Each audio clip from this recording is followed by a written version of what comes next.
Well, welcome back to Unfiltered Unspoken. And today we have our lovely Tracy May.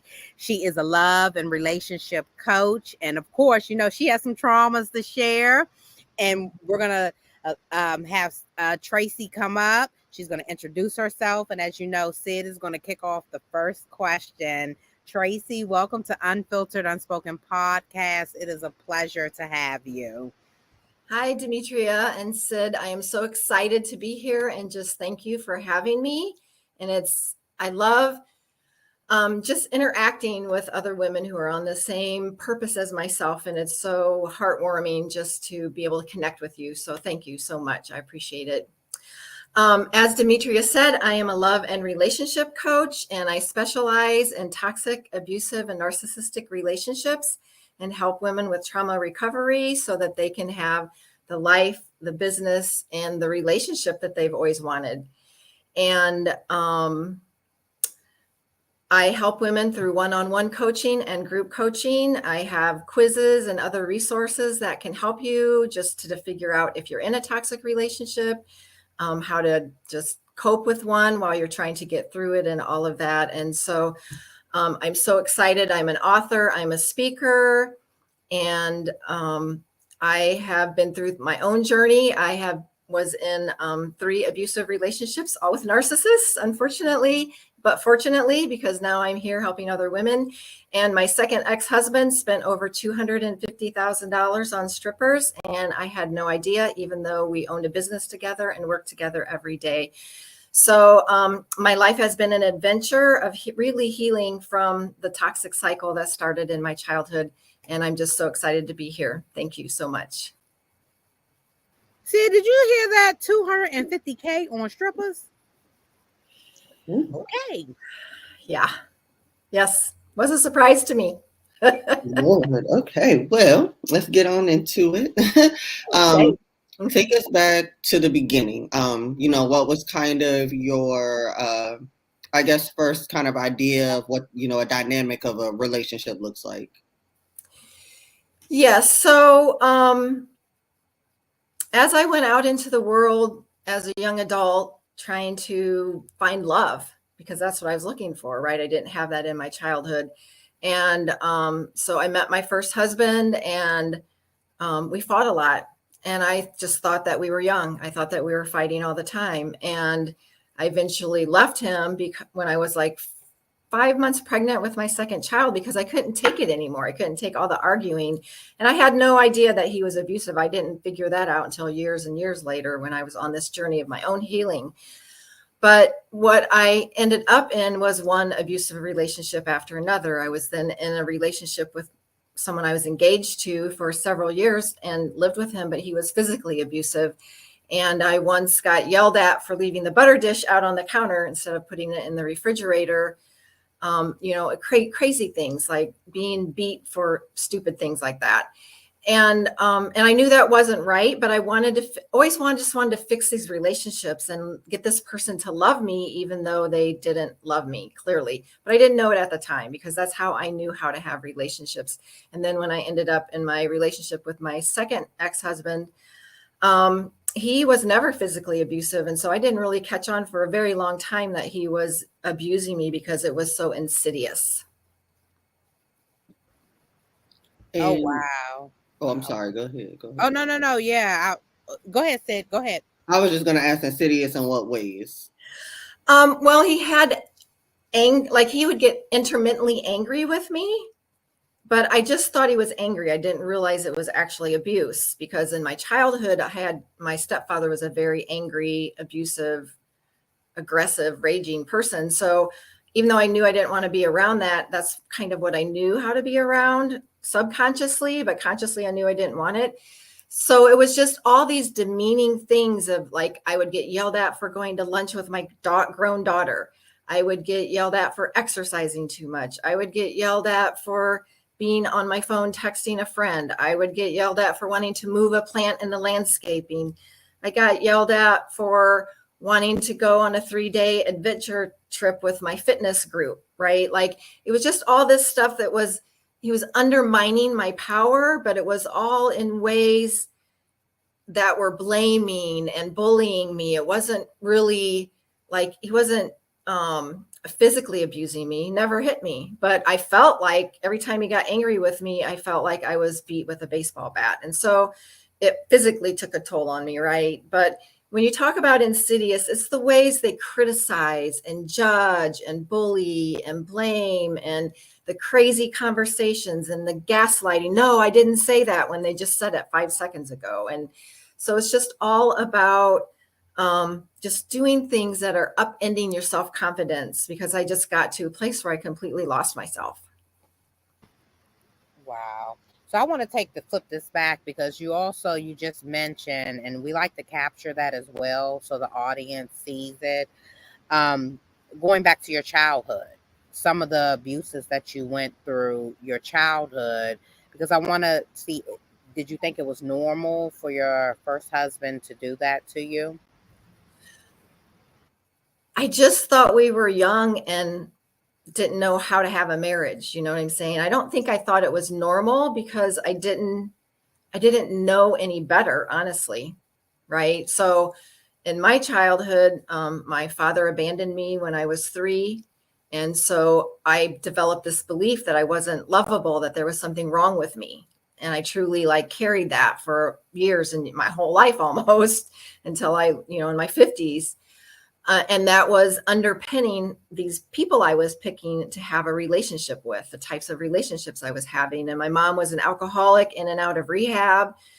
And she was literally drunk 24/7, even though she worked. She was a functioning alcoholic. And so I never really had a mom or a dad. And then I had a stepfather who was, as I said earlier, raging, abusive, alcoholic. And so my life was full of chaos and turmoil, and you never felt safe. Right. And so that's what I grew up in. And, my stepfather threatened to kill my brother in front of me. And, when that happens to you, yeah, it's bad enough when it happens to you, someone threatens you, but to have the helplessness of him telling my brother that he was going to kill him terrified me. I lived in fear probably for the rest of my life after that. My brother was 8 and I was 10. I would lay awake at night listening for his footsteps, because I was terrified he was actually going to come and kill my brother. And so when you live in trauma of any kind like that, or the physical abuse, the sexual abuse, the name calling, for my family, it was more the insidious stuff. My stepfather would put a chain and lock on the refrigerator and control when we got to have food and stuff. It was a crazy, crazy environment. And we'd go to my grandfather's and my mom's dad, and he was an alcoholic. So my mom and him would be drunk all the time, and I'd be left to take care of my brothers at a very young age. So that it was just there was never anyone to depend on, right? I had to learn how to be an adult at a very young age and take care of everyone else. So I learned that my needs didn't matter, that I didn't really matter. I had to protect and save my brothers from these crazy people that we were living with. And so when that happens, it sets up patterns in you and beliefs and conditioning, so that when you go out in the world to have relationships, that's how you know how to have a relationship, even though in your mind you're thinking, I just want to find love and I just want someone to care about me. And these beliefs are developed from 0 to 6. They're ingrained in us. We don't even know they're there for years. Some people never figure out they're there. So that just really parlays how we end up having relationships without even knowing that, it's like a comfort zone. It's what we know. It's safe, but it's not safe, if that makes sense. And so we end up in these relationships where we're really replaying all those scenarios of how we feel and believe about ourselves, even though they might look a little different in how they're put together.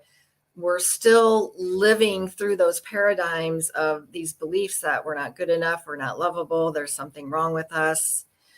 We have to be perfect to be loved, all of those things. And I also think that how do I want to put it? Growing up in that type of environment, your gauge or capacity for certain things is probably higher than most. So to be honest, your relationship probably felt like a cakewalk versus, what you were used to being in, even though that was a bad situation in itself. So you kind of have no like meter to know where you should boundary draw there, or, should know where something is wrong. What goes into a lot of it, and you don't, there's no one around you to teach you better. So it's definitely a vicious cycle.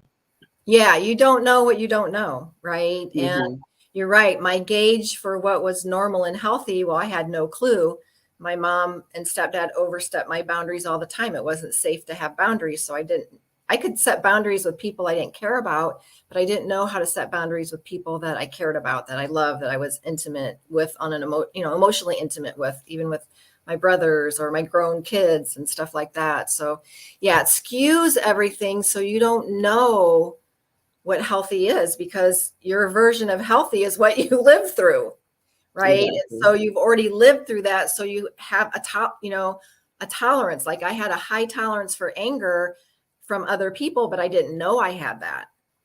Right. And so I put up with a lot of anger from all my long-term relationships, but I didn't know that wasn't normal. Even though I knew in my head somewhere, I still didn't know it was normal in my cells, in my heart, in my body. I didn't know. So what was the next, I guess, kind of moment? What was the next step here after, how did you make it out of your, I guess, childhood home here? What was the next step in your life to move forward in your life? Well, when I was a kid, all I wanted to do was move out and get away from those people. And so I was very independent, very resourceful. I always worked, I saved money. And so I moved out when I was 17 to live on my own with a friend. And I graduated at the end of 6 semesters for high school, so I could be out on my own, because I didn't want to live in this environment anymore. And so I moved out, and then I met my first husband, and, I was looking for love. Like when we grow up in those environments, we're looking for love outside of ourselves, because we've never been taught our value. We've never been taught that we are loved and lovable. We don't know that. And so we're always looking for love outside of us. And when that doesn't get reflected back to us as children, we look for it when we're adults and all the wrong people, but we don't know we are. And so, yeah, so I ended up in this relationship with my first husband. Shortly after I moved out, I was pregnant at 17 from him, had a miscarriage. Then I got pregnant again. I found out 6 weeks before our wedding that I was pregnant, and but at that time I was already considering not marrying him, but I went ahead and married him because it was the thing to do, right? Like, you're pregnant in the 70s, you better get married. And, so even though I didn't want to marry him, I knew deep inside I could talk myself into it, because it was what I was supposed to do. And so then, of course, we got married, and, he wasn't as loving as he pretended to be in the beginning. And we had my daughter. And then when I got pregnant with my son, it was about 4 years later, and I was like, I can't live like this anymore. I have to divorce him. So I divorced him and I started a small business doing accounting work. And I went back to school, to college, to finish college. While I was raising my 2 kids on my own, and he was no support whatsoever. Like, he would barely pay support. He'd hardly ever pick up the kids. And I had an infant I'm trying to take care of, and a 4-year-old. So it was a challenge. But the thing is, you can do what you have to do when you have to do it, right? Like, we find the resources within us to do it and live it.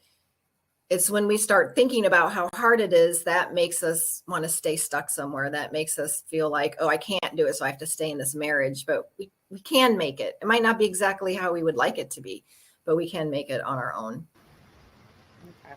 So you leave one abusive relationship. Yeah. Then now, years later, I don't know how long it took, but then you end up in another abusive relationship. And you marry your second husband? No. Can you tell us you didn't marry him?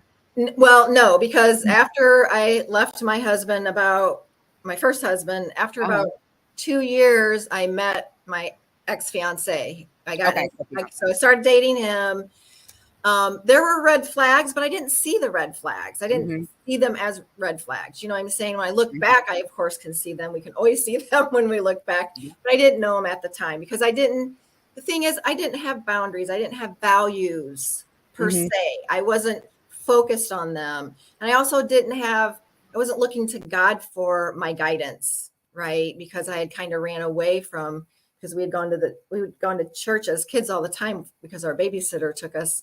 And I loved God, but the God that I knew as a young child was very judgmental and critical. And that God didn't feel good to me. And so I kind of stopped going to church. I always believed in God, but I wasn't letting him guide my life. Right.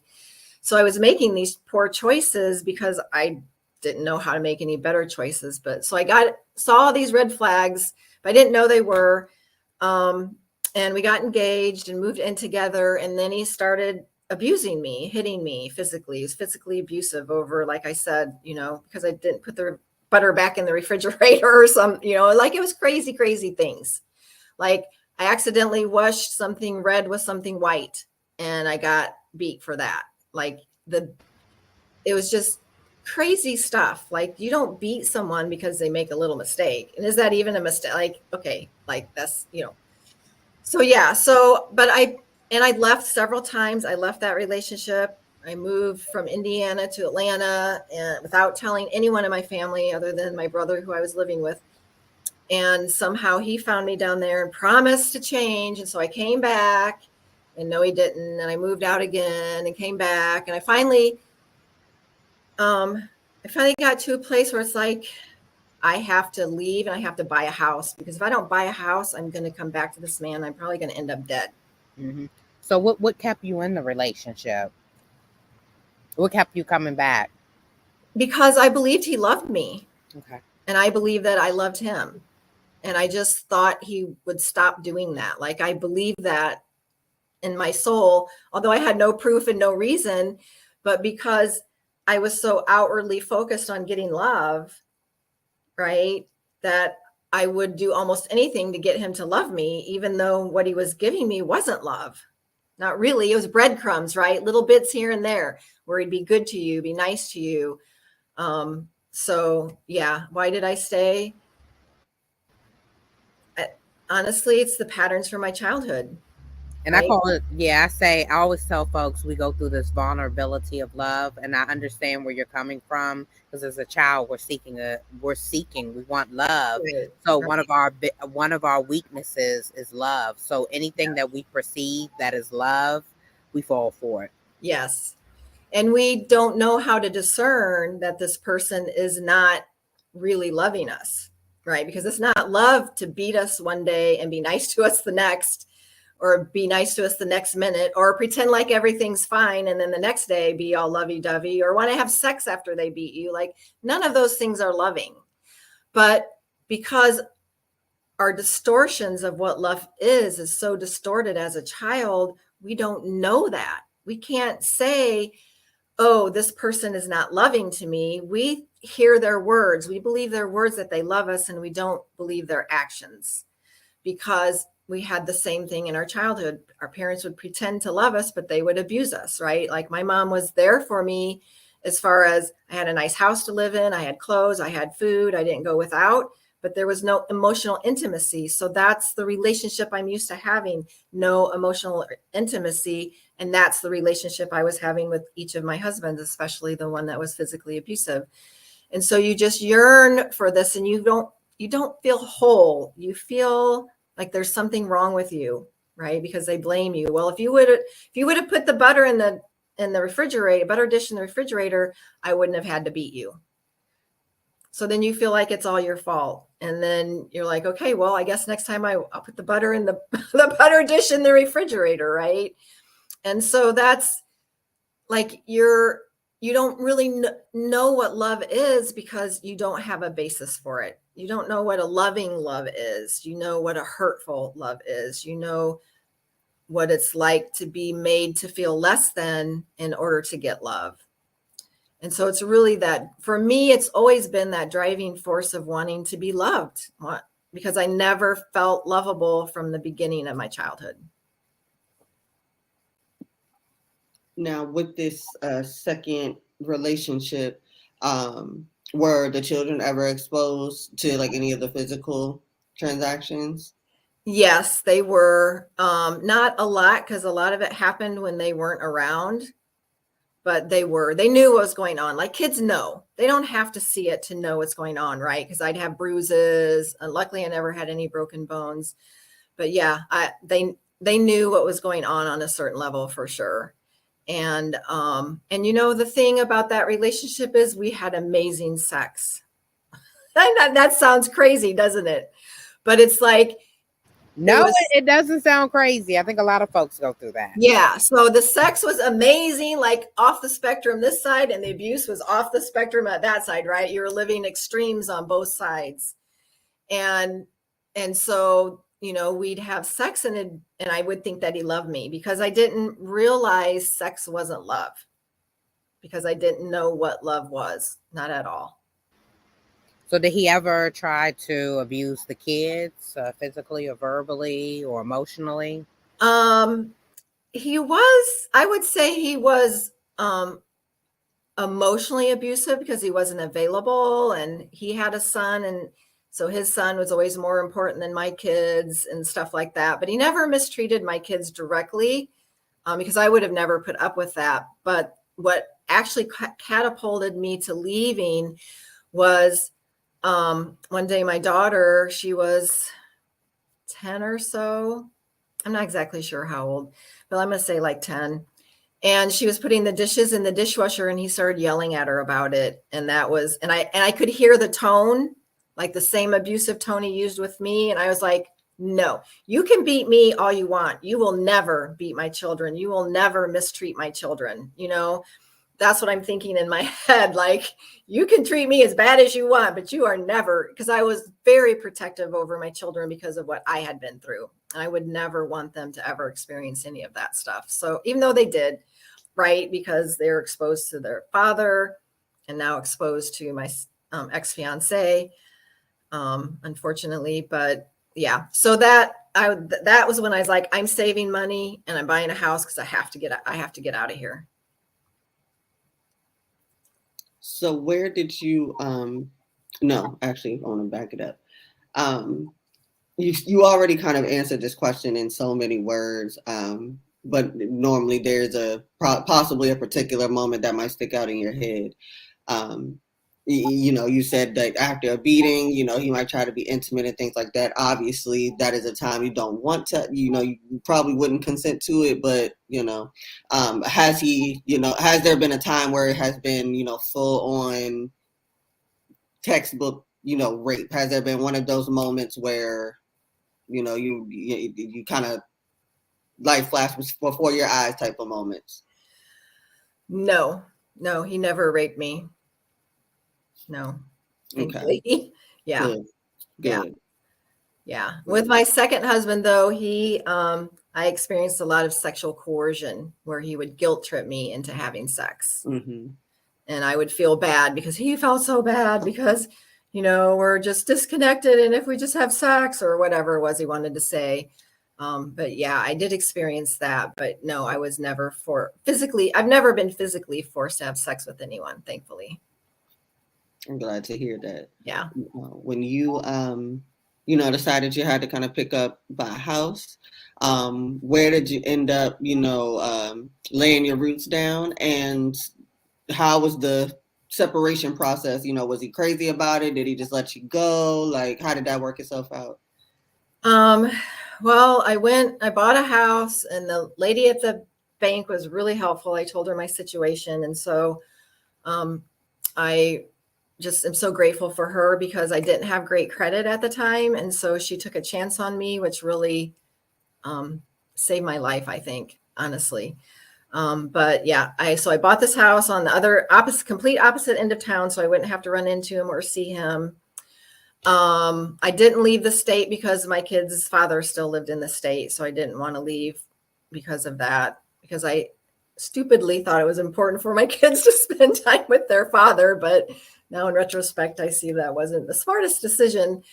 But I thought it was, because I always wanted to have a relationship with my dad, who was absent from my life, right? So that kind of drove that decision. But to answer that question, he So the day I closed on the house and got my key, came home, and he got in this huge fight with me and like wanted to kick me out of the house. And I'm like, that's fine. Like, I'm leaving.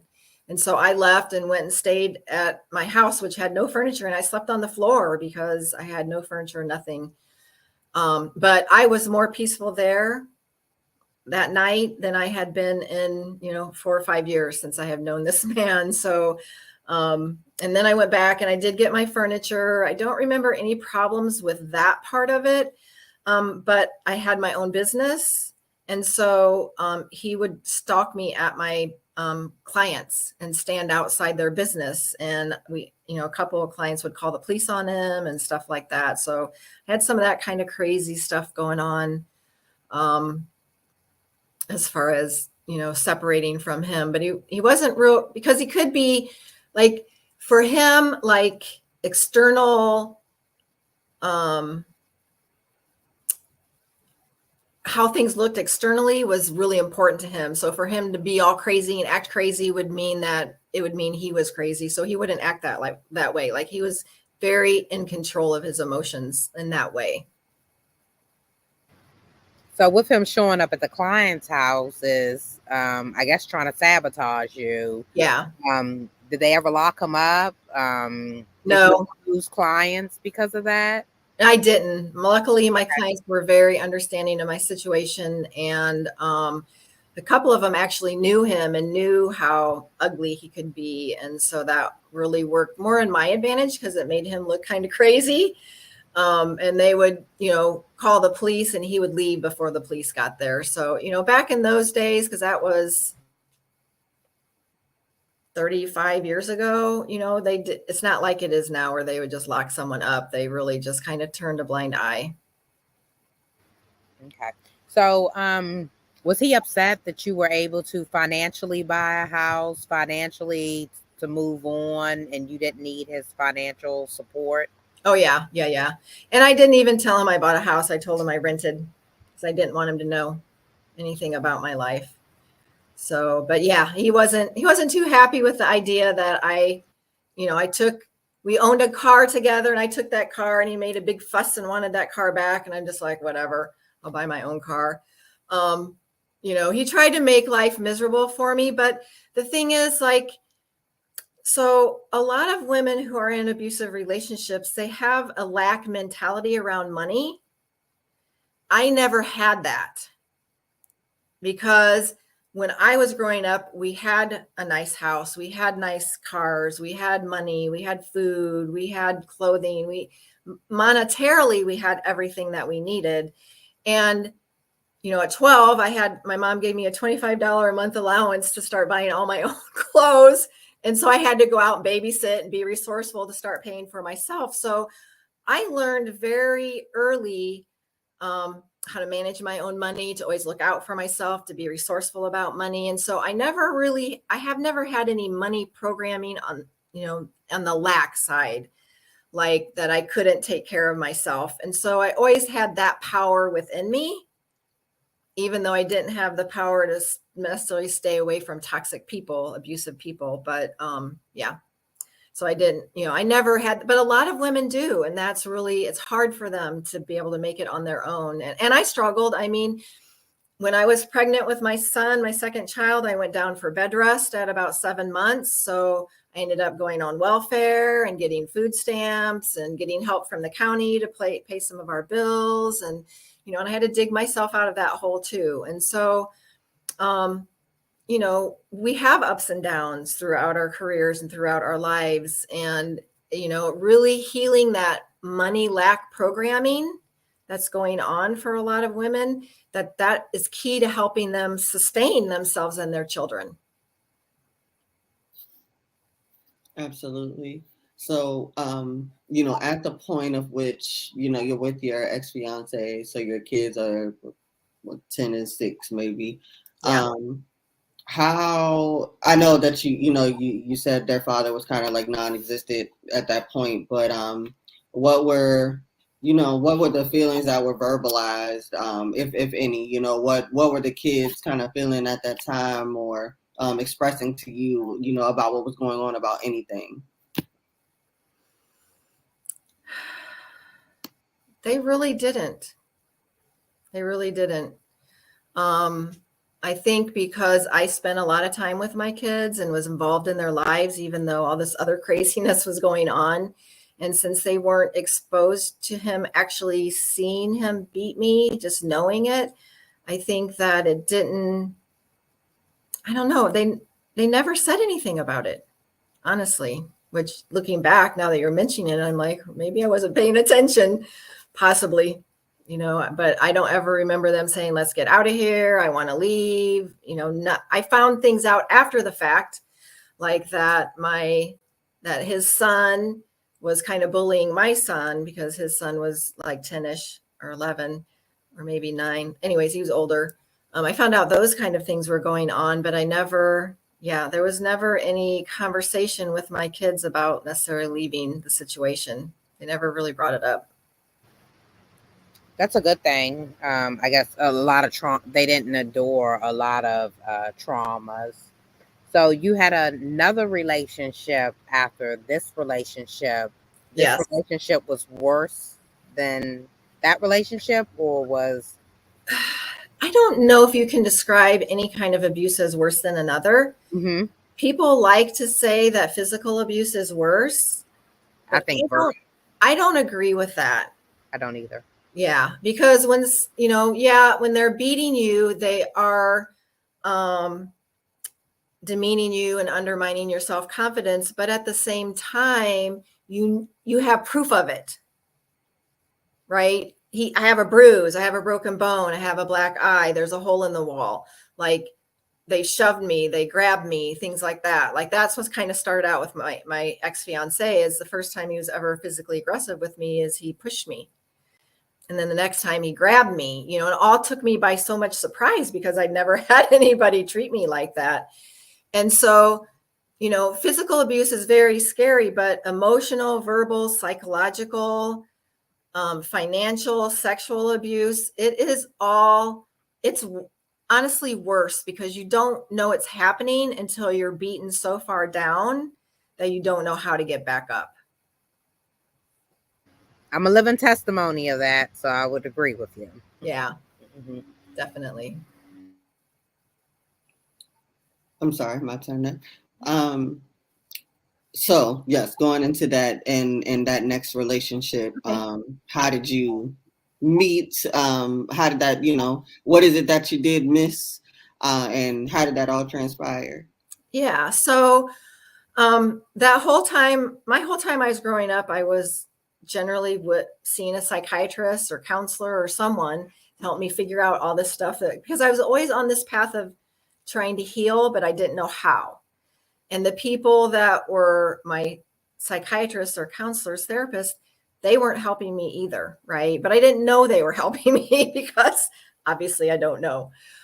So I was going to a therapist, and so I was seeing her the whole time while I was with my ex-fiance, and for the 7 years after that I was with him. And I'd been in a few relationships in between, which none of those were abusive.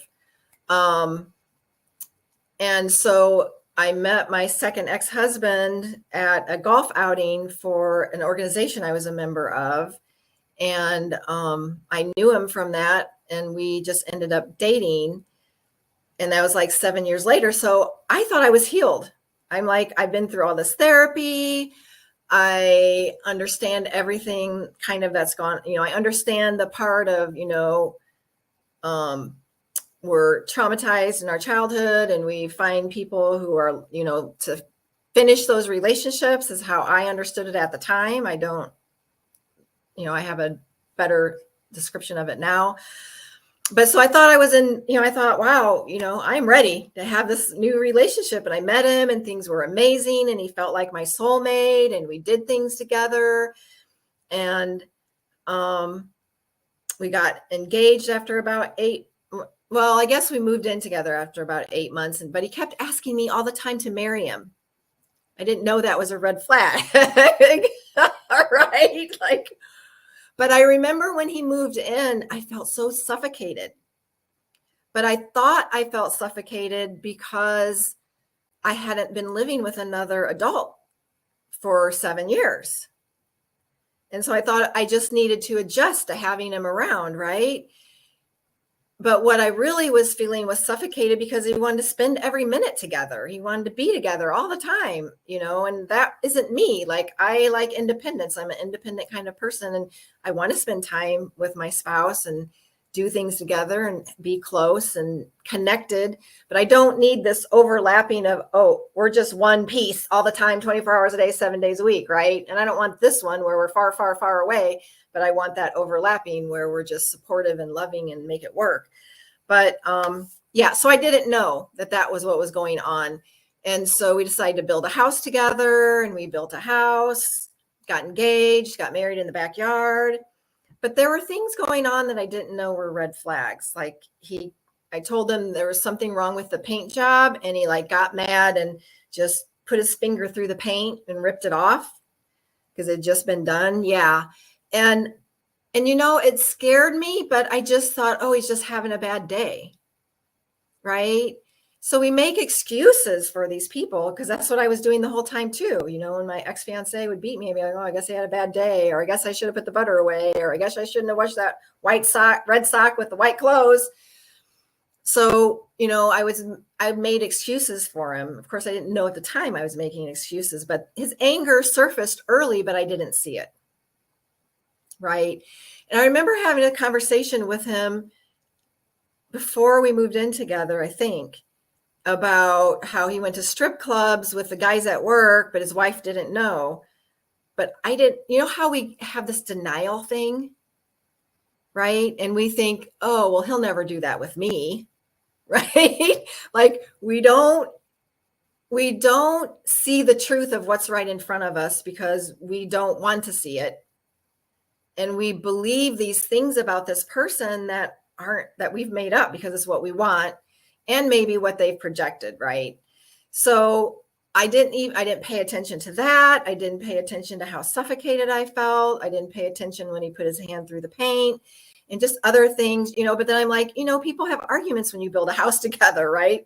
Because we designed and built the house, and he was a subcontractor. So we were doing all the stuff ourselves, hiring people.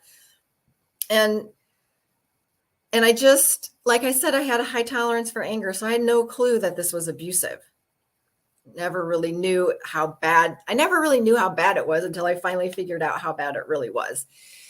And so it was kind of like, over the years, the anger just got more and more and more. It started out subtle and less often. And then it would just be more and more often and get louder and crazier and attacking.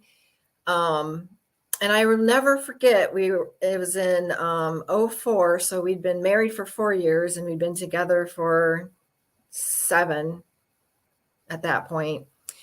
And we were driving it because we owned a business together. We'd started a business together too. So our lives were very intertwined. We didn't have kids together, but we had kids about the same ages.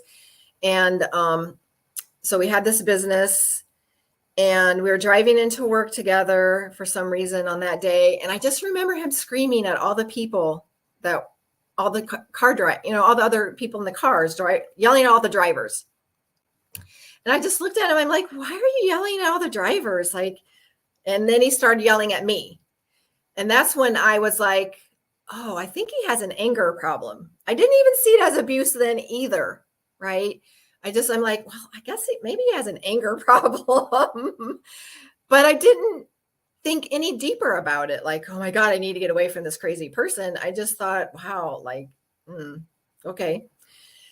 And so I just kind of went on. So it's kind of like, a frog in a pot that you put it in cold water, and then you start boiling it, and it doesn't know it because it's being conditioned over and over to the temperature, and it just stays in there until it eventually dies and gets boiled to death. That's what it's like being in a relationship with a narcissistic person, right? We get conditioned to what's going on, and it gets worse and worse, but we tolerate more and more without even knowing it. We're being conditioned to the anger. And so it just kept escalating year by year. And maybe in the beginning he was angry once in a great while, then he'd be angry, a few times a year, and then it might be once a month, and then it started being every week, and then it started being a lot of times during the week, and then it started being every day, and then it started being like several times a day, because he got to the point where he's yelling at me at work about stuff, and I finally said, I'm going to go work from home because I can't work with you anymore. But that was like a lot of years later, because I was so focused on, I have to make this marriage work. It's my third long-term relationship. If I can't make this work, I'm a failure. There must be something wrong with me. And I believed all his lies. I mean, and we literally probably spent almost all of our time together, because we worked together all day. We were home on nights and weekends together. We did everything together. We went to functions together. The only time we weren't together was when he would go out of town for the day, a couple hours away, to visit customers. And that's what I thought he was doing when he was visiting customers, but he wasn't. He was then going to the strip clubs then too, and seeing prostitutes. But I didn't know it. Had no clue. And we typically don't have any clue, and folks know they humiliate us and we're embarrassed behind it.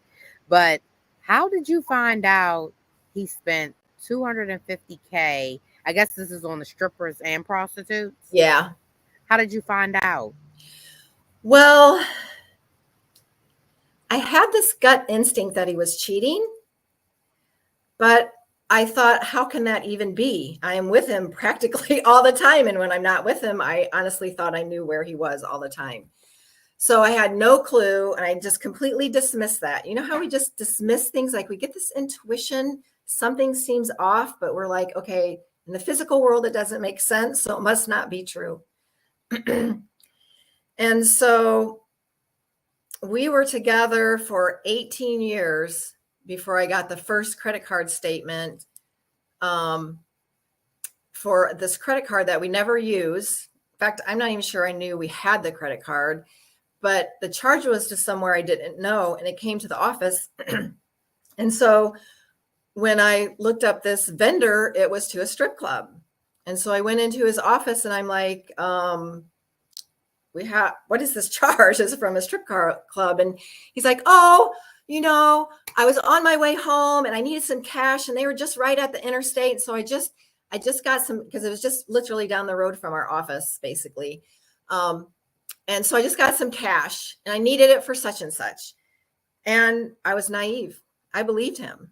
If you can believe that. I know no one else would believe that, but I did, because I wanted to believe it. The idea of him being with strippers or prostitutes didn't fit with the version of the person that I knew, or that I believed I knew. And so 2 years later, I get a statement from the same credit card to the same place. And so, of course, I didn't go to him. I went home and started looking through his bank records, because we had separate checking accounts and we split all the bills. So I thought I always knew where his money went, because we both got paid the same amount of money from our company, and so I'm looking at these statements, the bank statements and credit card statements, and it's all right there, like charges to all these strip clubs, large amount of monies that he was taking out from locations that didn't make sense. And when I added it all up, it was like $250,000 that I know about over the lifetime of our relationship. And that only went back 6 or 7 years that I could prove what was going on. But it was going on the whole time, obviously. Yeah, it was devastating. That's a lot of money in 6 years on strippers. First of all, I mean, were you guys like, any other form of the word, like struggling, like, thinking, did you even feel that amount of spending going on? I didn't. We had a successful business, and I managed all our money. So, and everything looked fine, except for, about 4 years roughly before I found out, maybe, I don't know, somewhere around 4 or 5 years, he kept telling me he didn't have enough money to help pay for this or to pay for that, or that he was struggling with money. And I was like, well, I don't understand why you don't have enough money, because you have the same amount of money that I have, and we're splitting. He paid for food and I paid for miscellaneous and stuff like that. But, we both were expending, I thought, the same amount of money. And but our meals that he would charge on our credit card started going up, right? And I was like, well, you're supposed to be paying for these, but he wasn't, right? So it was little things. And then I told him, I go, well, maybe we need to sit down and go over your budget and where you're spending money and my budget and where I'm spending money, so we can eat, if we need to even something out, like if I need to help pay for some stuff because their expenses are more than we're anticipating, let's go over it. But of course, no, he didn't want to do that, because then I would figure out what's going on, right? So yeah, we were never really struggling, but I can tell you that amount of money impacted us, right? Because we should have had that money in cash. We should have been able to buy another property or invest in it, or, like that's a big chunk of change when you spending 10 or 15 grand a year, unbeknownst to me. And on credit cards, I didn't even know. I got a statement for a credit card, another credit card I didn't even know, that we had. So there was just a lot of, he wasn't the person he pretended to be at all. But yeah, with all that cash flow stuff, I think I just compensated for whatever he said, because I believed him. That's the problem. I believed him. I believed in him, and I wanted to believe him. So you never questioned, and I'm asking because I never questioned, and I believe Okay. my ex-husband, and he was cheating, and I was very naive to it. Yeah. Did anything change at home to even like doubt that he could have been out doing something? Like, because sometimes the pattern changes. Right. Well, he would leave in the morning to go out of town for the day, and I'd talk to him throughout the day, and I could call him and pretty much get a hold of him anytime, and he'd come home on time. So there was nothing there that set off any kind of alarm. The only thing that I noticed was occasionally he would kiss me differently, touch me differently. And like a woman knows, right? A woman knows when a man's doing something different than he's done their whole life. And so that also kind of like, well, I feel like, why is this happening? Like, he's never kissed me like that before, touched me like that before. And so it was I think it was more things like that were evident, but yet weren't, because I kind of I didn't have any physical proof at the time. And so I just thought it was my imagination that because I'm not a jealous person, and I never worry about somebody leaving me, because it's like, well, they're going to cheat on me, they can go. I don't need that person. But I just was really naive. Like, that's the only thing I can say. I had the pieces, but I couldn't, I wasn't ready to face. I don't think I was emotionally ready to face all of it, actually, until the second time I found the credit card statement. I think at that point I was like, oh, I was towards the end of the relationship anyways. I'd already left once and came back, and then I had him moving in and out, in and out, in and out over the year or two before that. So, yeah, it was just, there wasn't really, other than that, no. I mean, there was he was never missing for hours. He was gone and I didn't know where he was. None of that stuff. It wasn't like it was really easy for him to do it, per se. You know what I'm saying? I kind of have like good. He was good. Oh, yeah. He's pathological liar. Very well thought out. Yeah. I kind of have a double loaded question here. First, I'll start with this. Were you affected physically, by his transgressions? Was there anything you found out by being intimate with him after finding out he was being intimate with plenty of other people? No. Luckily. I know, I'm like, I hope he used a condom. And then I also assume at that point and at that rate and what he was willing to do to do it, that it was like a matter of deviancy, I would say, or there's some type of mental something behind that. But with you guys as courting, or even with intimate relationship, was there like things that you know, he would bring up that you didn't want to try? Like, was there any like inkling, like maybe sexually, that he might be into, you know what I mean, or getting elsewhere that you guys might not be doing together? No, in fact, he was very shy and insecure about sex. Yeah. Can nothing more shy than spending 250 on it. Nothing Exactly. more shy. I was gonna say he must have been having fun with the prostitute. Okay, because I'm like, shy. Yeah. I mean, really, he didn't feel confident in the bedroom. He always felt like, you know, he had some ED issues. So, you know, for us, sex was complicated. Mm. But he never ever, I was way more adventurous than he was. Interesting. It's the Yeah. nerve for me, and like can't even handle what you got going on. Like, It's so weird. stop. You know, so the important thing for everyone to understand is there's no one shoe that fits all, right? Mhm. Like, not all narcissists are amazing lovers. Not all narcissists do this. No, you know, like there's no all. Each of them are different in different ways. So I have a question. From the 3 relationships, there's different abuse in all 3. Some Right. may have similar traits. What lesson did you learn from all 3 of those relationships not to go into another relationship again with men of those traits? Yeah. So what I learned was that I had to love myself, because I wasn't loving myself. It wasn't loving for me to be with someone who abused me on any level, who didn't love me and support me, who wanted to tear me down all the time. So, yeah, I had to learn to love myself. I had to learn that I am lovable and only God and myself define me. No one else does. No one else gets that power.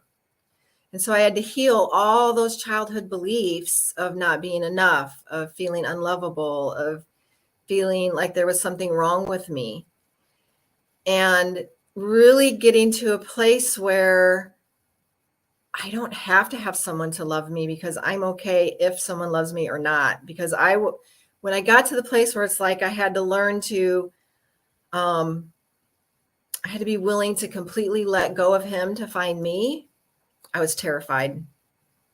I was like, the idea of not having him in my life was petrifying, you know, and we owned a business together. So my financial future was tied to him, and, you know, and our house and all of that. And so, you know, it was complicated, but it wasn't even that. It was more, I was addicted to him. I was addicted to all 3 of them on a certain level, because toxic love addiction is a real thing. It's in your cells, it's in your body. It's an addiction, just like cocaine or heroin. And so I had to heal that. I had to heal the reasons why I had this addiction, which was because I didn't love myself. I was wanting these other people to fill me up. I had to fill me up. I had to set boundaries. I had to decide my values. Like, my values for a relationship were, I want honesty, faithfulness, trustworthy, and loyalty. And he didn't give me any of those things, but I didn't know it because I wasn't focused on the right things. So I have to refocus on my boundaries. Boundaries are an act of love. Boundaries, this is unhealthy boundary. I want you to stop hitting me and yelling at me. That's not a boundary. A boundary is, it feels really awful when this person yells at me or beats me, and so I'm going to walk away and not be around them. That's a healthy boundary. We can't make other people treat us a certain way, but we do teach them how to treat us by how we let them treat us, whether we're doing it consciously or subconsciously. So I had to heal all that programming from 0 to 6. I had to come to terms with the ways I was showing up in the relationship, because I was part of the cycles. I was part of the abusive cycle. I didn't cause the abuse, but I was part of it because I was staying in it. You can't make someone hit you. You can't make someone abuse you, call you a name, steal your money, cheat on you. But when you stay in an environment with someone like that, that does those things to you, you're part of the cycle, because you're letting it perpetuate, because you can never change another person. So I had to accept that too. I had to heal my codependency, because I truly believed if I just loved someone enough, I could fix them. I could get them to love me the way I wanted them to love me. instead of loving me and waiting for the person who is going to love me the way that will feel good to me. So trusting my feelings, rebuilding my self-confidence, trusting my intuition over what anyone else has to say, because I used to give my power away to my second husband, because he would say, oh, well, I didn't really mean to yell at you like that. It's just blah, blah, blah. And I'd be like, okay, and I was willing, honestly, to accept the smallest amount of breadcrumb of love to get this love from this person that wasn't love at all. And so I had to face that I was in denial. I wasn't willing to see the truth. I was making excuses. I was finding justifications to stay with someone that was literally killing me every day. Yes, very, very true. My question is, and I have, this is a question that I ask a lot of guests we have that, through life have kind of experienced the same type of trauma more than once. And especially in relationships. Now, were you, going into these relationships kind of fully bearing your baggage in a sense, and what you have been through? Or we've seen where, somebody that has been abused or an abusive relationship and then leave and then, find someone else, and maybe they don't put their story out. It's almost like they can like sniff it on you and sense it on you, what it is that you're willing and are and not willing to do and accept. So was it a case of, it just kind of being the insecurity being on your spirit, or did they kind of know your story and therefore created a blueprint to do what they needed to do to you to get what they wanted? I believe it's an energetic connection because we seek out people who are wounded at the same level we're wounded at. So you have to remember that a narcissist is a wounded person. It doesn't mean we have empathy or make excuses for them, but they have been wounded in their childhood as well. And they've created a false self to deal with their pain, whereas a codependent, which is me, is an empath, and that's how we deal with our pain, right? So you're on two ends of the spectrum. Neither one is healthy. Obviously, the empath seemingly is more healthy, but it really isn't, because you're doing it through control to get love. But we are connected to these people through energetic connection. And so they know how to abuse us because they energetically sense it. I can't tell you if I for sure told any one of them my whole story. I don't know that I did. I may have. At some point I probably did. I don't think I did in the beginning. I think my first husband probably just knew, because we were young kids and around our parents. So, he knew what was going on. But it's honestly, it's energetic. Like, how we feel about ourselves is a vibration, and other people connect to us through that vibration. So if we have a healthy vibration, we will attract healthy people. If we have an unhealthy vibration from trauma, we will attract people who take advantage of us, who will kind of bring us what we're seeking to heal from, but it's not in a good way, right? I call it trauma bonding. Yes, it is trauma bonding. Trauma bonding. Yep. And, a lot of people, they will agree to disagree. But if you look, trauma bonding can go both ways. Right. But typically, it doesn't go the right way. Some people actually heal from trauma bonding. But a lot of folks, it creates more damage to them. Yes. And that's usually 90% of the people, or 99, 98, they're going to be damaged by the trauma bond. And I was trauma bonded to all three of them. But the third one, it was an even deeper trauma bond, because you're bonded through the trauma. Yeah, but then you're building an empire through that trauma too. You have a successful business, you have a nice home, right? It's going well, so you're building through trauma. So right, and and that's the thing. Like, I was successful pretty much everywhere in my life except my relationships. I was the only piece that I was never successful at, and so it's important to understand that a lot of successful women are in abusive relationships. A lot of women that are entrepreneurs are in abusive relationships.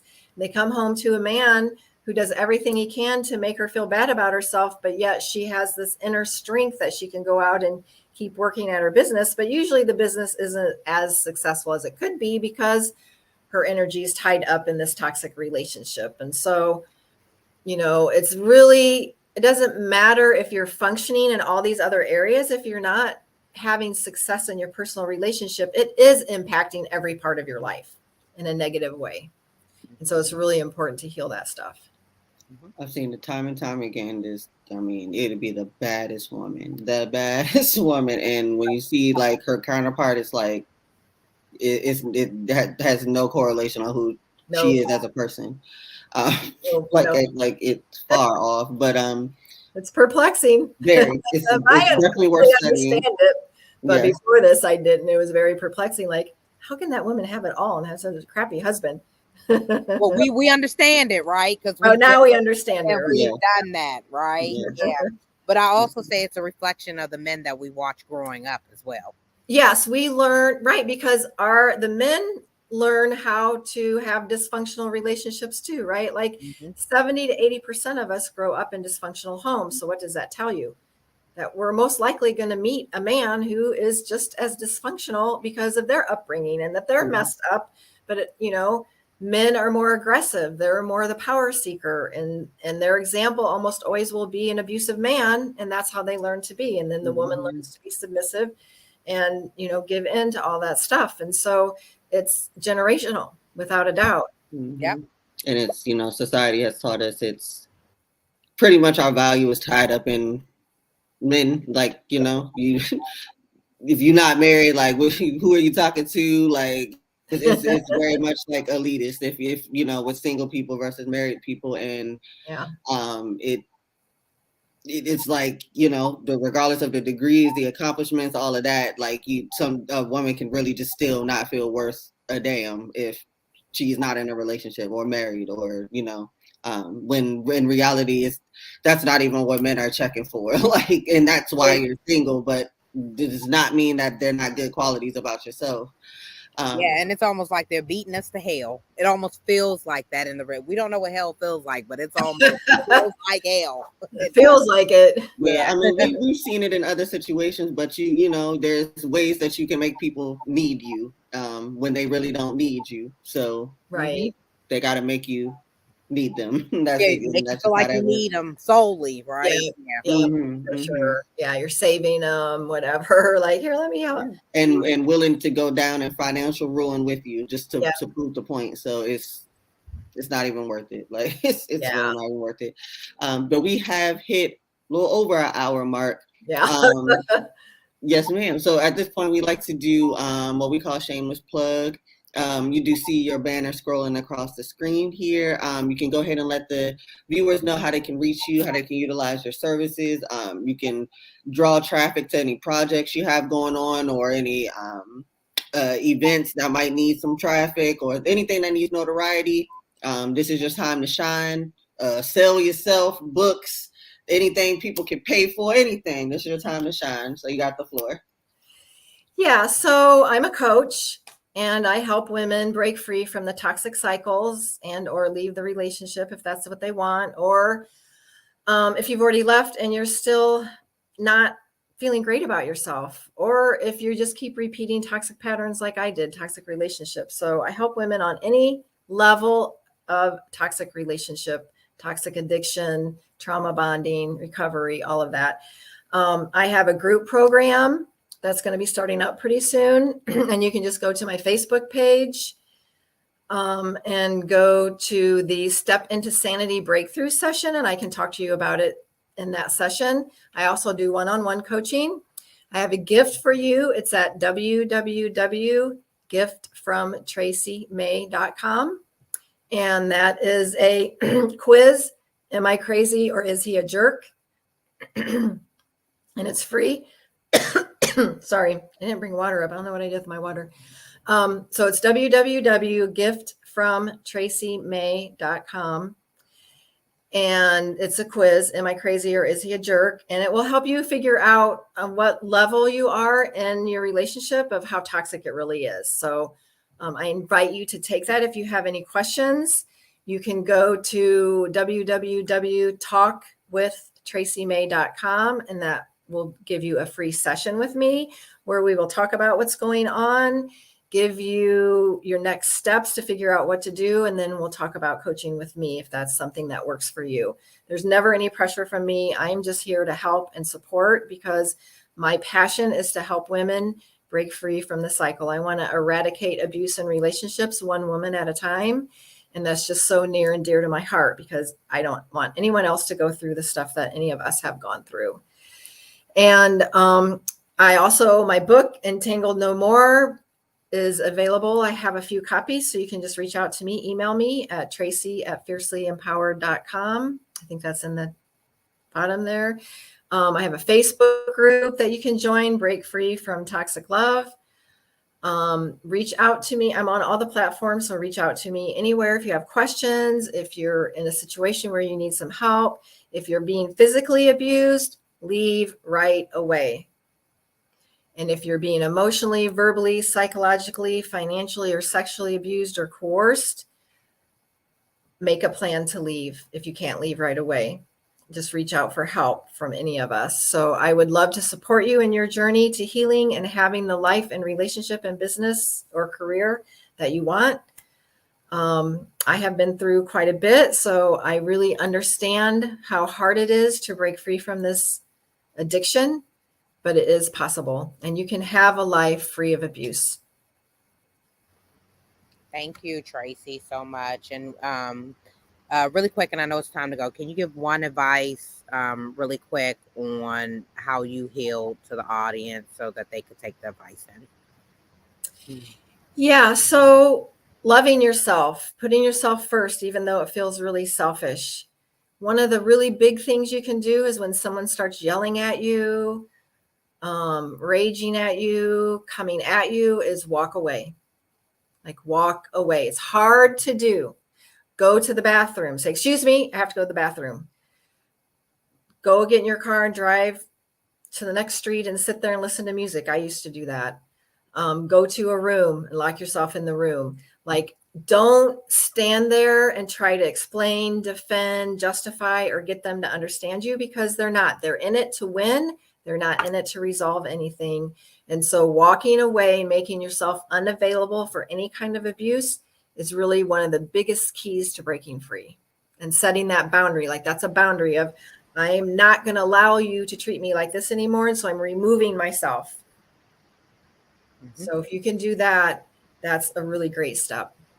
And I'm glad we're on the same page because I always tell people, love yourself first, put yourself first. Anyone that is allowing you to put them before you, they don't love you anyways. So I'm glad you repeated it.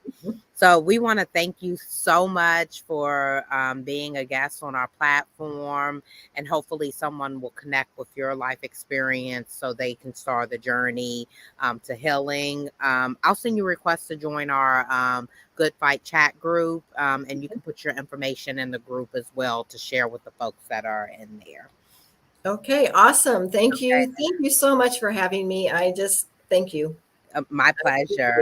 My pleasure. So we want to thank you for tuning in to Unfiltered Unspoken Podcast. We are going to continue to share life experiences of others in hopes that someone will connect and start the journey to healing. As you heard Tracy say, and in a way, trauma bonding.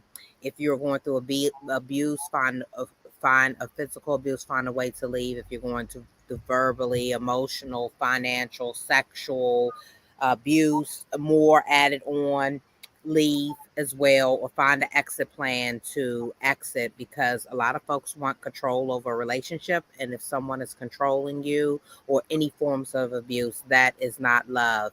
And always love yourself first. Put yourself first. You should not be loving anyone before you love yourself. That is a form of abuse as well, when someone is allowing you to put them before them. So we want to thank you for tuning into Unfiltered Unspoken, and we will see you real soon.